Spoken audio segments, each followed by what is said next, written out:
Good morning to you all, and especially good morning to Mr. Dave Williams. Hi. Very pleased to be here in Amsterdam today. And nice to see that so many people are still enthusiasts of our radio. Or Dave, our type of radio. Dave, let me begin with the first question. First of all, how did you get involved with radio? I learned that you were a professional journalist and photographer before joining Caroline. Is that true? That's correct.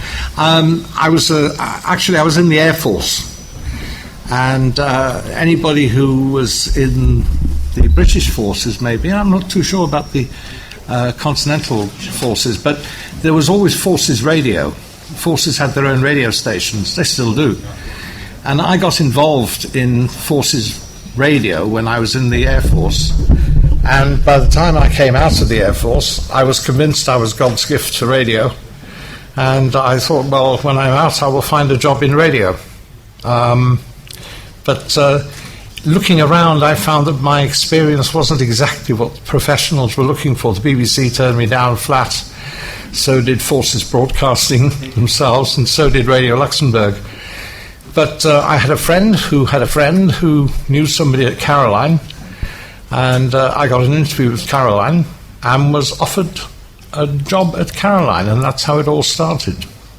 So had you been hearing something from the English offshore radio stations before? I'd been a listener of Caroline since day one. I started listening to the station in Easter 1964, and because I lived at that time in East Anglia, because the signal of Caroline was very strong, so it was a station I used to listen to all the time. I liked the station because it was something totally different to what we'd had up till then in the UK. We'd had a rather staid BBC up till then, and Caroline was a breath of fresh air. So how did you get in contact with the station? I heard that Graham Webb was preparing a news service and was looking for someone. Well, as I said, I had a friend who was a friend. To cut a long story short, I'd met Simon D. about 18 months previously when he was still working for the station. And he was friendly with some people in Colchester in Essex. And I became friendly with them. Her name was Olive. Anybody who knows anything about the history of Caroline will know who Olive is. Olive was a stalwart of the station. She was always being air-checked by the disc jockeys on the ships.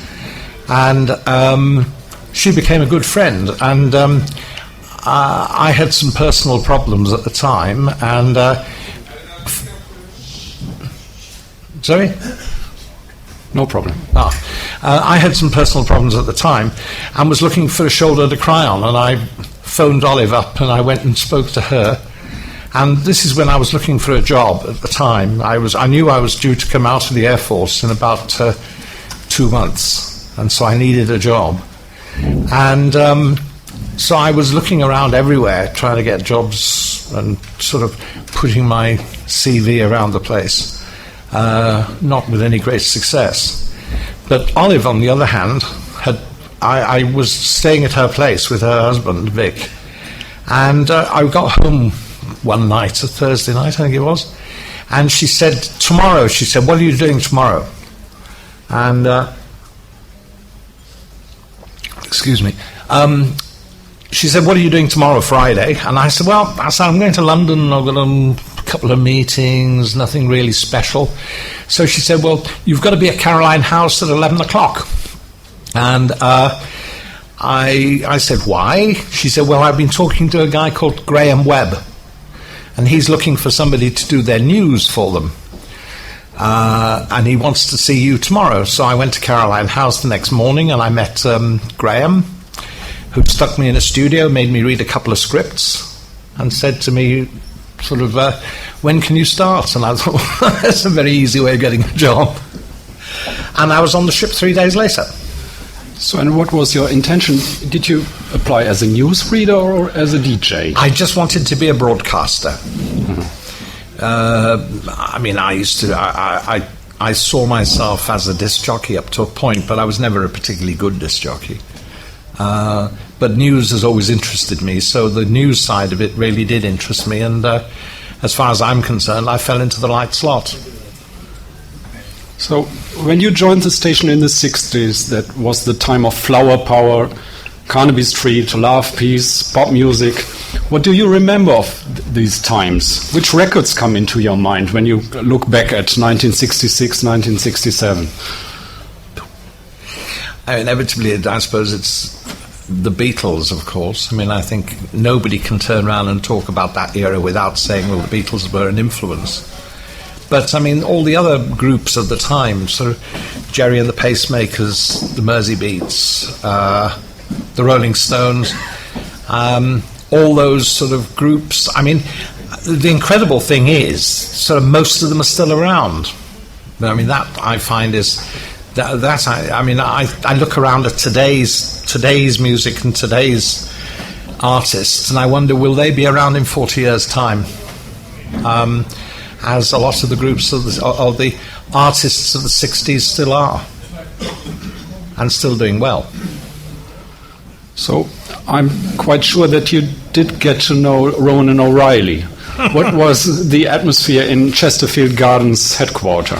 Well, I think it was a good thing as far as we were concerned, because although I started on Caroline South, I did my first 3 weeks on Caroline South.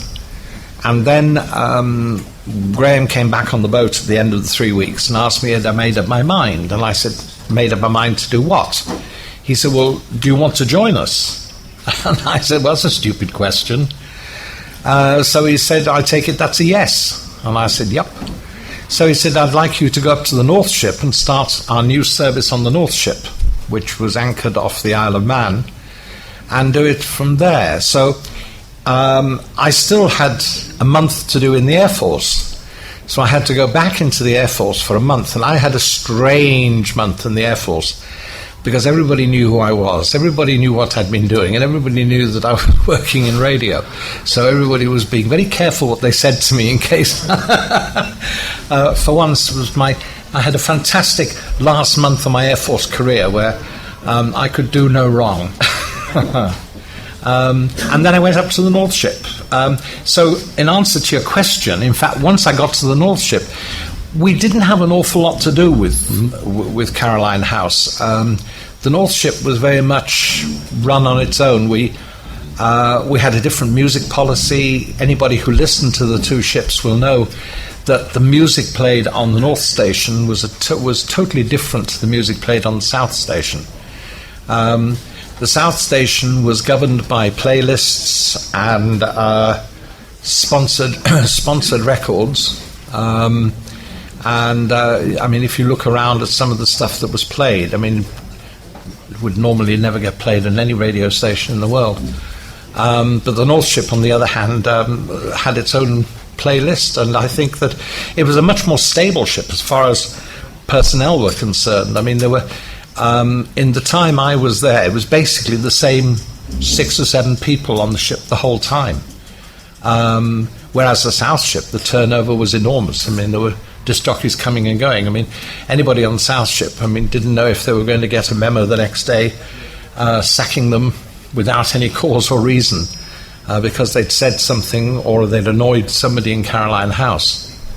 Caroline House is a strange place. We used to make occasional visits to it. The Caroline organisation was disorganisation would probably be a better word to describe it. Does anybody remember, if anybody listened to Caroline, there was one of the most successful advertising campaigns ever was Caroline Cash Casino.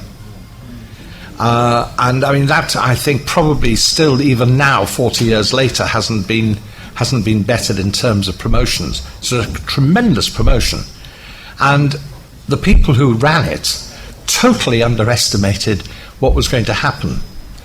And they got people to write in to just said, write in with your proof of purchase to Caroline House, 6 Chesterfield Gardens, London West 1. And everybody did, but the problem is that it came in with the regular mail for the station.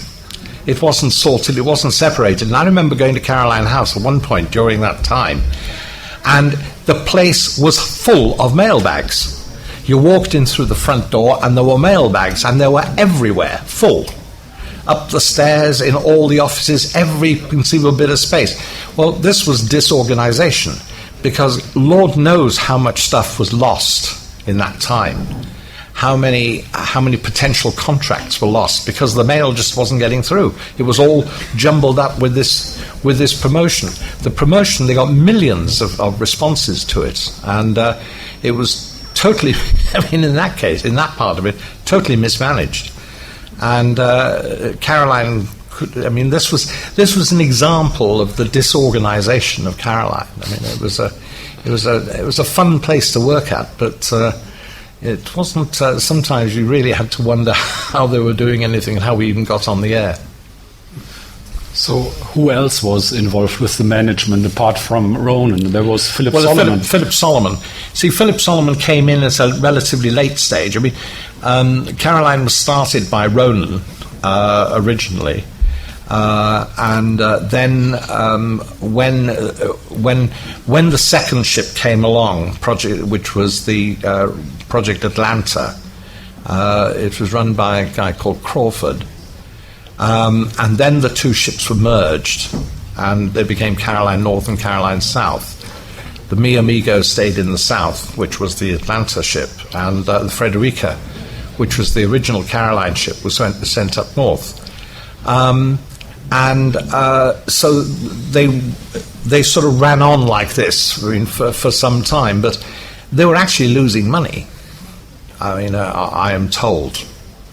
One never saw the account, so they were losing money, allegedly. So, this is where Philip Solomon came in. They needed somebody, a businessman, to come in, a businessman who had a very good knowledge of the music business, which Philip has. He's still around. I'm not too sure what he's doing now. I haven't heard from him for years. And of course his wife was very much involved in artist management. She managed very successfully the Bachelors for years, plus a number of other artists. And Philip had a couple of record labels, including Major Minor, which was the record label which was very heavily promoted on Caroline. So what was the relationship between the DJs and Philip Solomon?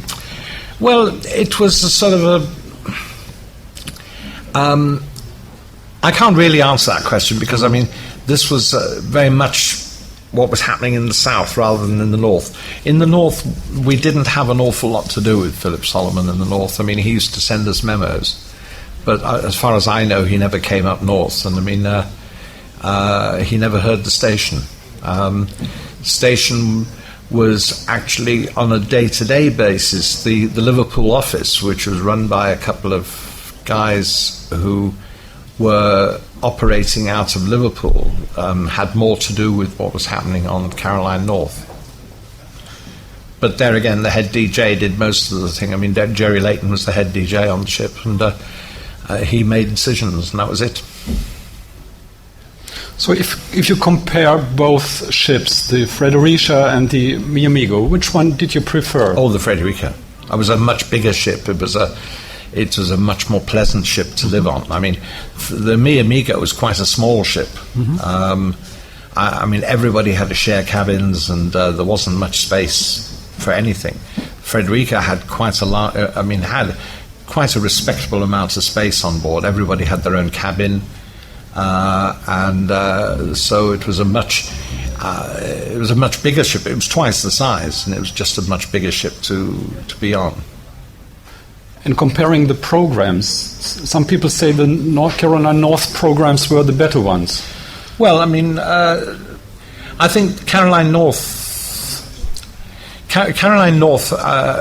aimed their programs at the listener and would play what the listener wanted to hear, I think, more than what Caroline South was forced to do.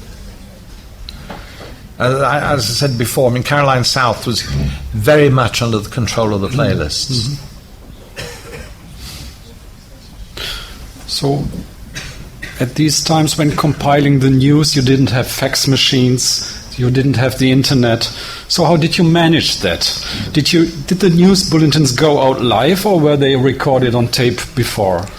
Well, it's a very good question, actually. When I'd been there for a while, I decided I wanted to legitimize myself, and I decided to join the union, the National Union of Journalists. Only because, not for any political reason, but purely because the one thing I would get out of that was a press card, which would get me into gigs free. And so I applied to join the National Union of Journalists, and I was summoned to a meeting in London to meet the committee of the radio and television branch of the NUJ, who have, at that time, of course, were virtually all BBC people. And I was really cross-examined as to what was the origin of our news, where do you get your news from? And I sort of fell back on the typical journalist's answer, saying I'm unable to disclose the sources of my information. The truth is, I mean, we used to listen to anybody that broadcast news and rebroadcast it.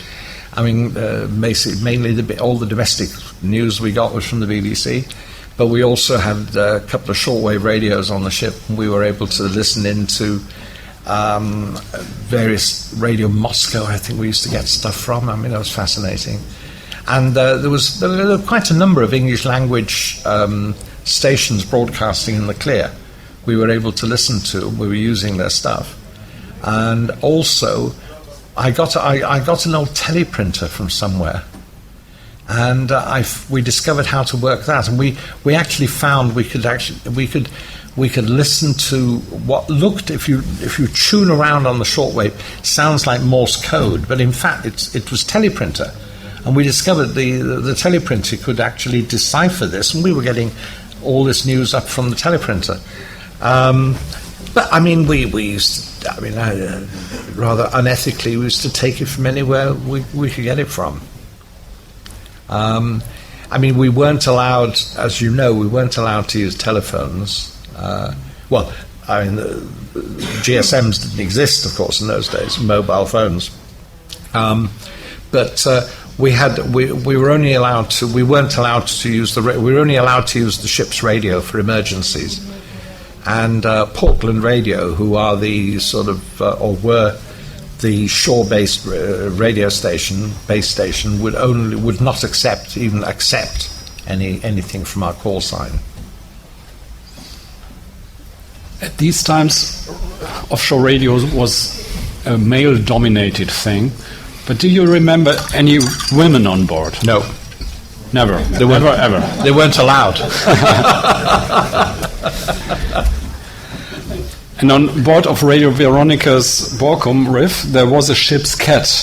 On the Mibo 2 from RNI,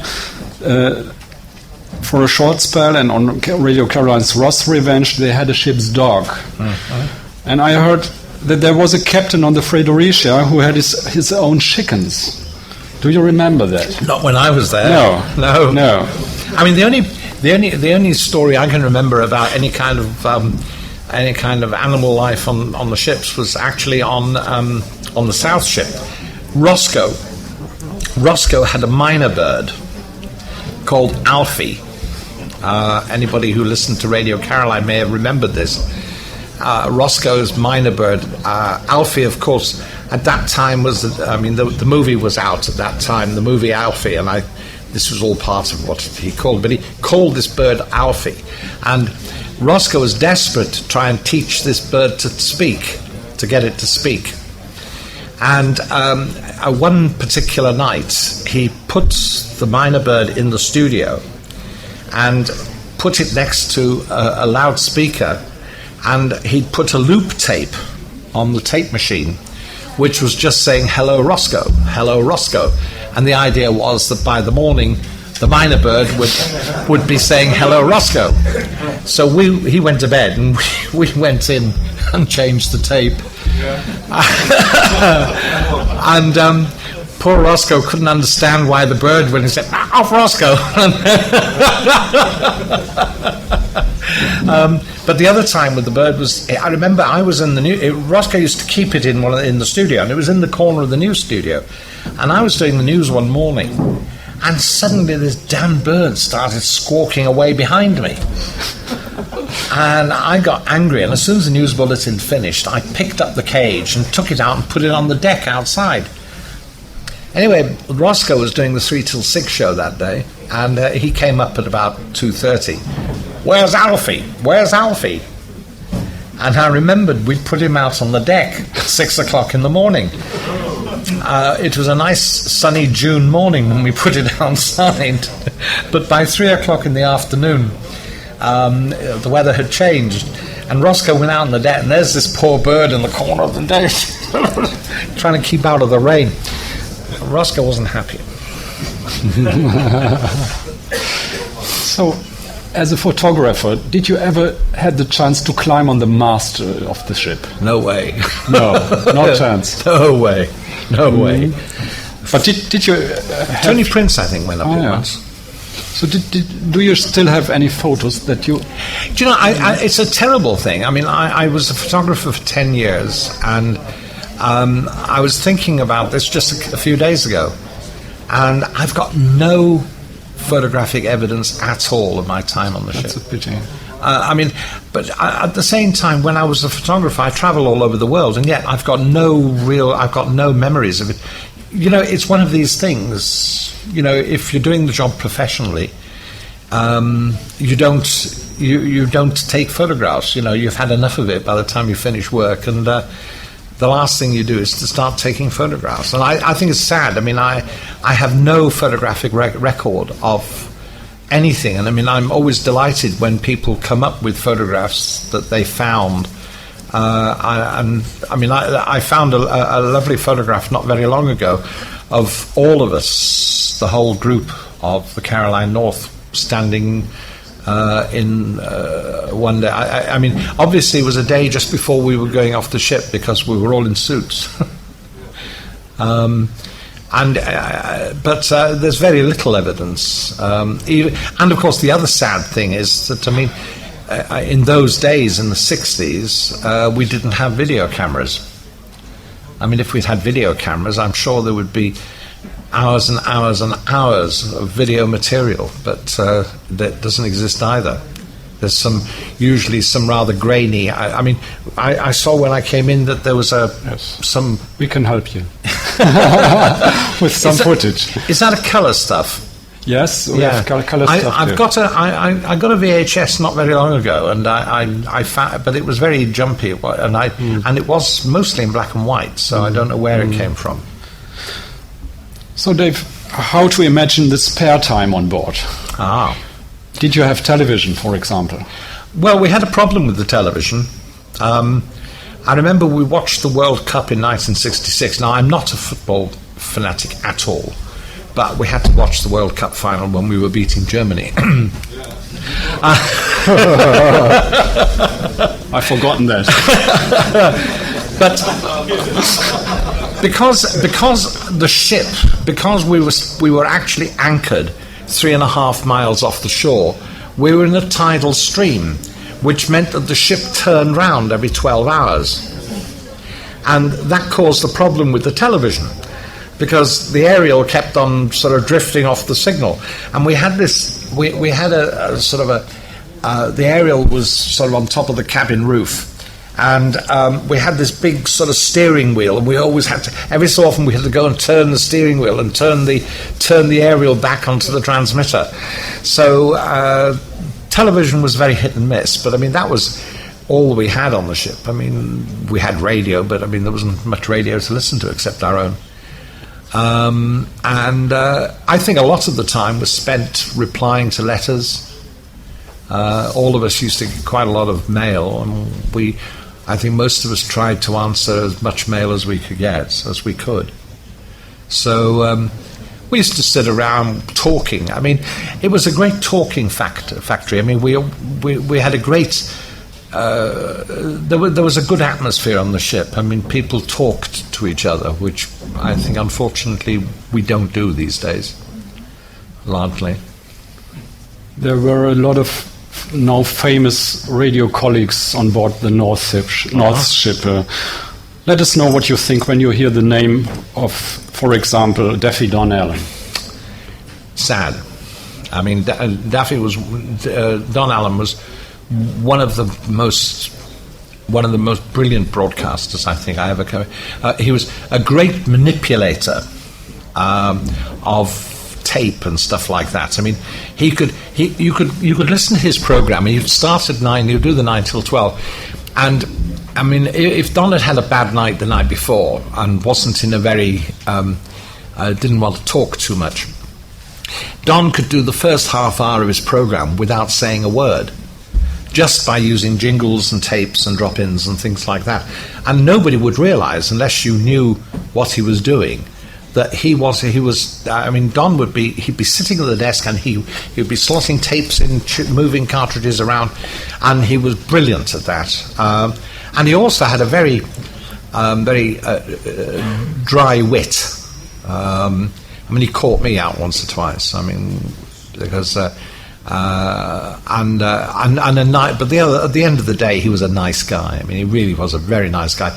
The guy you heard on the radio was the guy, the real guy. I mean, he was just a genuinely nice bloke, and it was very sad. He died 10 years ago. And there was the late Jim Murphy. Yeah, well, Jim Murphy. He was strange. He was an oddball, and I was probably one of the last people to talk to him before he died. I talked to him back in about, when it would be 80, 81. Had a long conversation with him. It was very sad. I got to know Jim quite well because he used to live in Blackpool, and when I went off the ship, I used to go to Blackpool and once or twice stayed with him. I liked him. He was a nice guy. But I mean, he was a bit strange. I mean, he held the record for squatting on top of a pole. I mean, can you imagine anybody wanting to do that? But again, a good broadcaster. I mean, he was a typical Texan with the gift of the gab. And there was Bob Stewart. Yeah, well, there's another sad story. I mean, he had a beautiful voice. Until about if anybody used to watch BBC television, the Generation Game, Bob was the voice on the Generation Game. If you knew the Generation Game, reading out the prizes on the conveyor belt. Well, that was Bob Stewart, and then he remarried, and he married a girl from Dallas. And he went back to live in Dallas, and sadly, he contracted cancer and had to have his voice box taken out, so he can't speak, which is very sad for a man who had such a beautiful radio voice.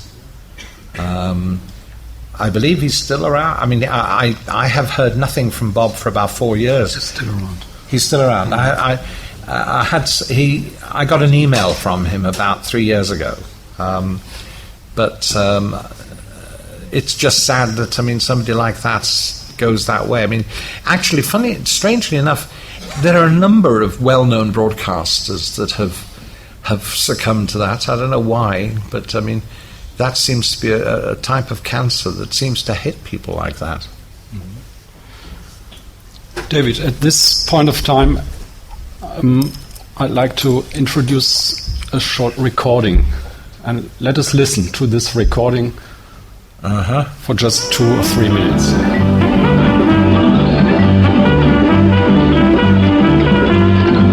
well. I hope you've enjoyed the last 3 hours as much as I've enjoyed playing the records for you. If you have, you'll be having a ball. I know the weather's a bit murky, but never mind. As long as you keep smiling, everything will be alright, won't it? Until we meet again, I hope, for the very last show that I'll be doing on Caroline at 3 o'clock today, this is your Dennis winner, Dave Lee Travis, signing off, saying have a groovy morning with Jerry King, what's his name? And he'll be along through from 12 until 3 with his last show for this session, at least, until he comes back again. I'll see you all at 3 o'clock. Meanwhile, take very good care of yourselves, and do please come along between 3 and 6. It's a very special show. Bye-bye.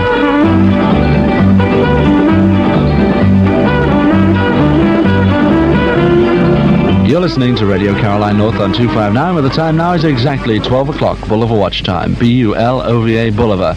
When you know what makes a watch tick, you'll buy a Bulliver. Presenting Caroline Radio News. Good afternoon, this is Dave Williams of the 12 o'clock news. Vietnam. North Vietnamese targets less than 10 miles from the Chinese border have been the object of the attention of American bombers for the second day. A doctor involved in the survey says that he would like to see cars made with a top speed of 80 miles an hour. Switzerland. Sir Francis and Lady Chichester fly to Zurich today as the guests of the Swiss National Tourist Board.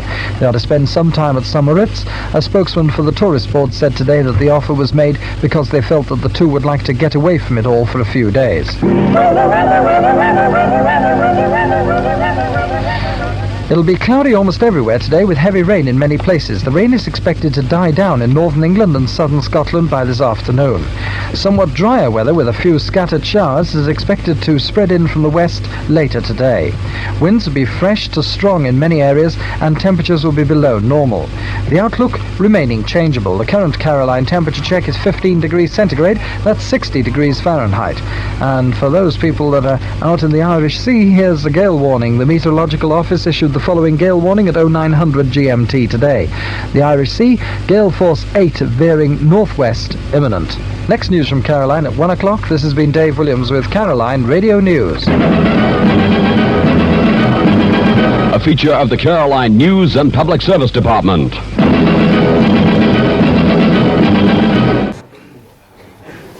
Yeah. So, David, what do you remember?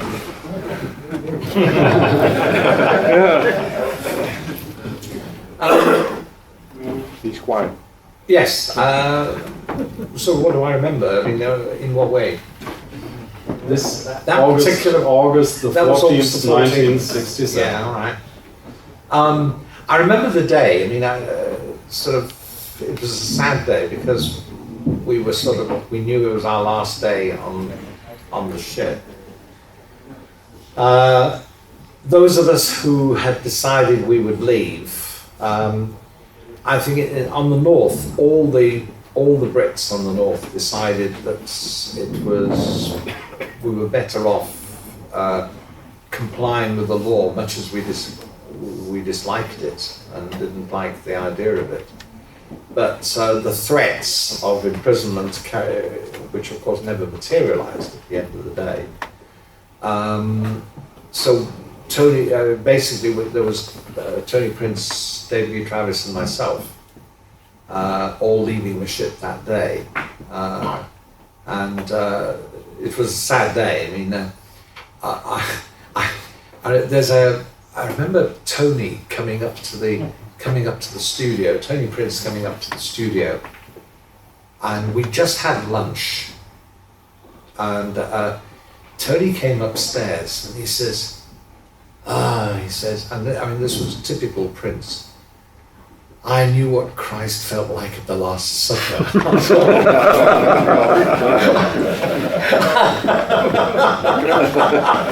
I just thought it was a singly inappropriate remark. I mean, it was typical Tony Prince. It was a sad time. I mean, we all knew that it was the end of an era, and we all felt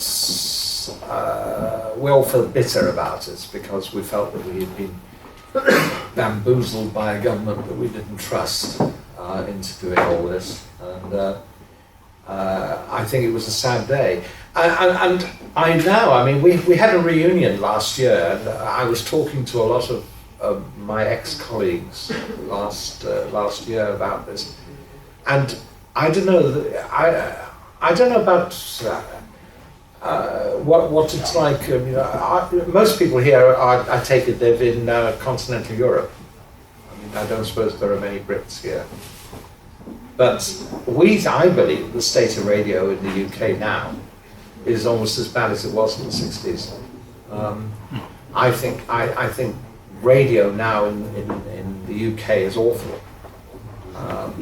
And I think there's a case, very much a case, for somebody to come along with another sort of pirate radio thing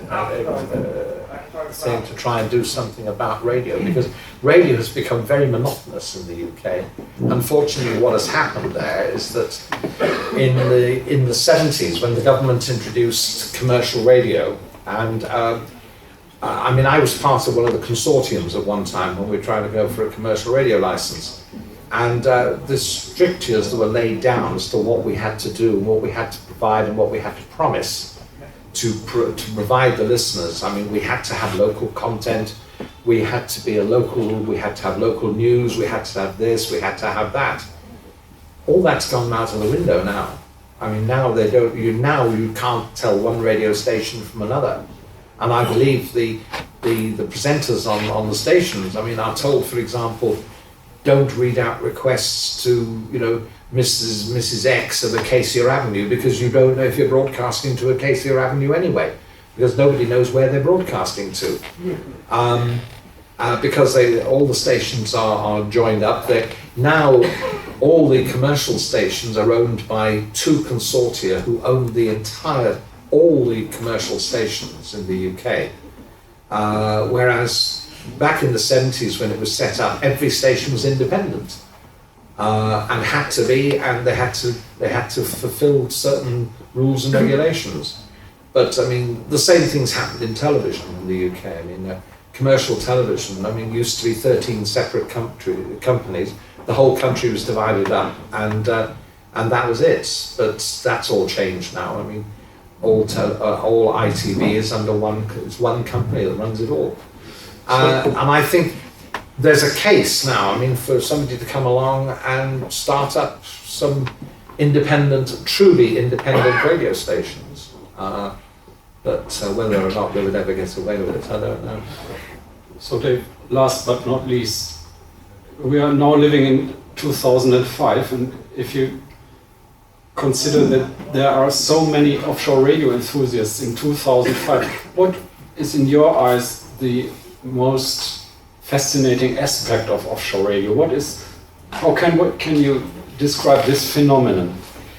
Well, I think it's because we were cocking a snooker to authority, really. I mean, that's basically what it's all about. I mean, we were not hidebound by rules and regulations. I mean, I think it's quite surprising if you look back on what happened in commercial. I don't know about the foreign language stations, but I know the English language stations, like the offshore radio stations around the British coast back in the 60s and 70s.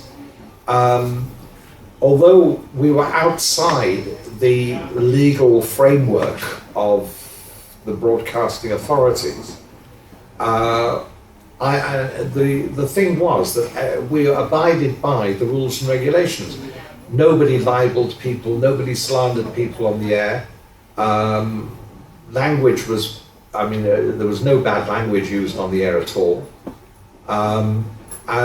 When you think that now, I would hate to think what would happen now, to be honest with you. I mean, listening to some of the radio or listening to some of the language one hears on the air nowadays, and heaven help us, I mean, we did not do it back in the 60s.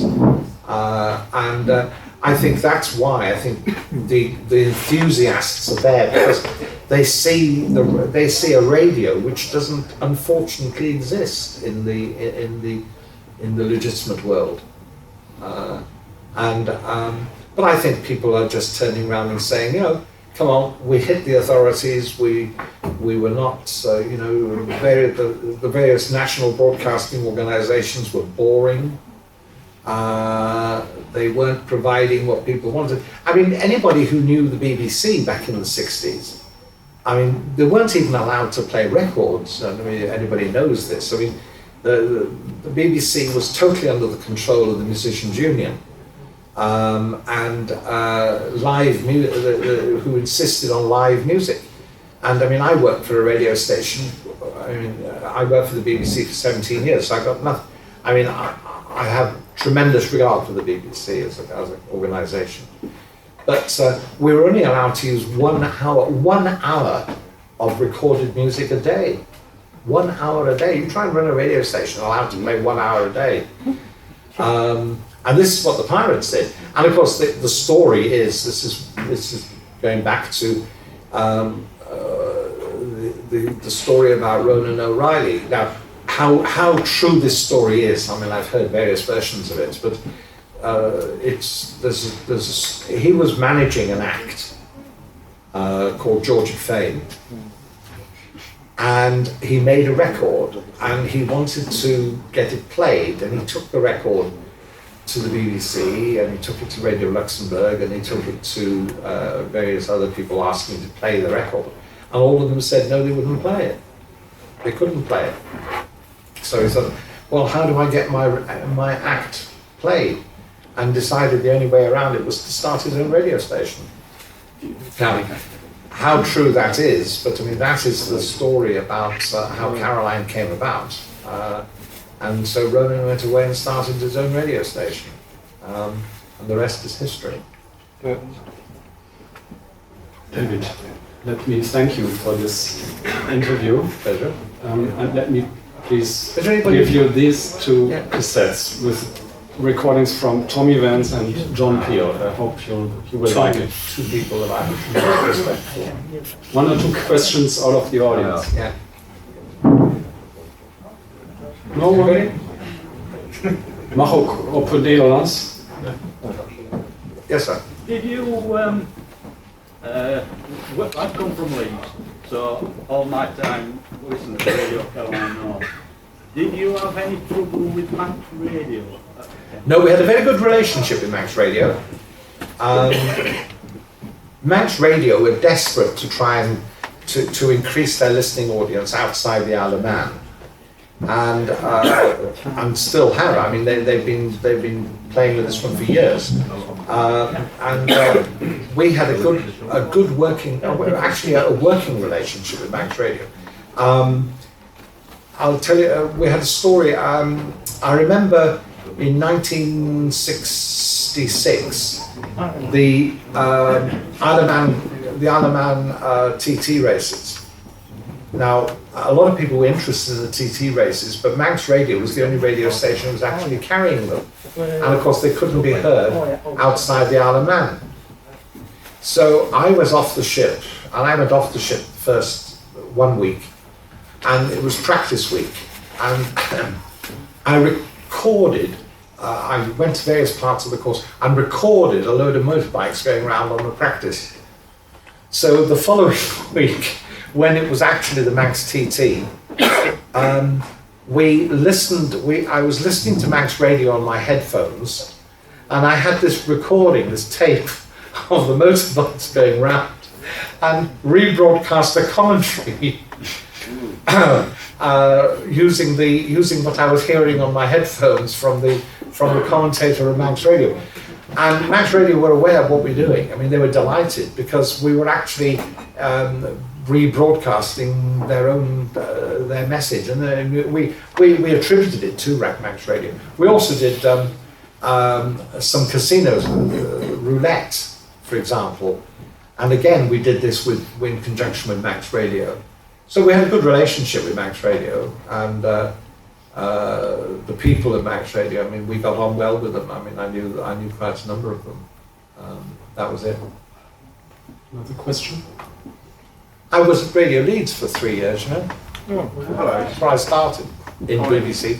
Hi, Beck. Do you still keep in contact with Tony Prince? And if so, do you know what he's doing these days? Well, I haven't talked. I don't know.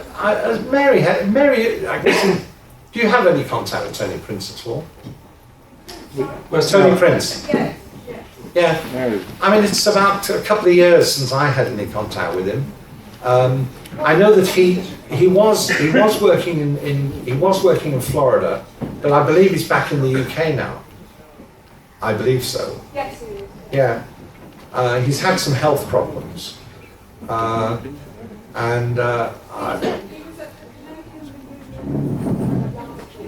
Yeah.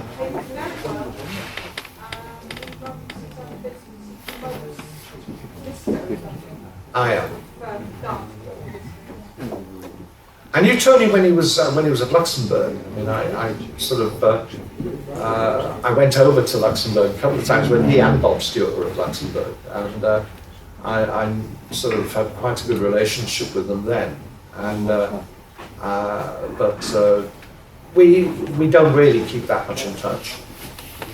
I used to I mean, Tony and I were always off the ship together, and I used to stay. He used to live in Oldham. And I used to often go off and stay with him in Oldham until I got a small flat in Manchester. Tony and I used to knock around together when we were off the ship, so we were quite good mates those days. Yeah? Okay, so thank you once again, Dave. Pleasure.